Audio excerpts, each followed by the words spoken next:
আমরা এবার আসি পরপরাগায়নে বা ক্রস পলিনেশন কাকে বলে। পর শব্দটা দিয়ে আমরা বুঝতে পারতেছি পর মানে অন্য, অর্থাৎ নিজ ফুলের মধ্যে না, অন্য ফুলের মধ্যে।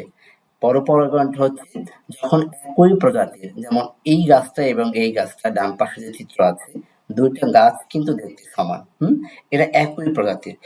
একই প্রজাতির যখন ভিন্ন দুইটা উদ্ভিদের মধ্যে, ভিন্ন দুইটা ফুলের মধ্যে যখন পরাগায়ন ঘটবে, তখন তাকে আমরা পরপরাগায়ন বলে থাকি।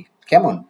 একই প্রজাতির, সেটা আম গাছ হতে পারে, সেটা জাম গাছ হতে পারে, বা অন্য কোনো একটা গাছ হতে পারে, যেমন পেঁপে হতে পারে বা শিমুল হতে পারে। এই টাইপের যে এগুলো আছে, মানে ভিন্ন, একই প্রজাতির ভিন্ন দুইটা উদ্ভিদ, এদের মধ্যে যখন পরাগায়ন ঘটে তখন তাকে আমরা বলি পরপরাগায়ন।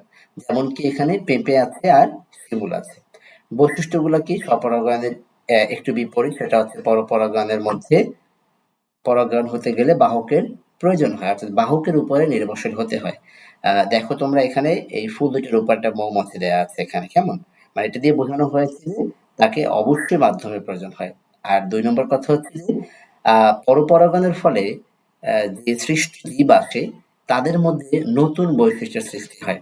এই নতুন বৈশিষ্ট্যের সৃষ্টি কেন হয়? যেহেতু ২ টা ভিন্ন গাছ এবং ২ টা প্রজাতি এক হলেও ২ টা ভিন্ন গাছের মধ্যে জিনগত কিছু পরিবর্তন আছে, জিনগত কিছু ভিন্নতা আছে।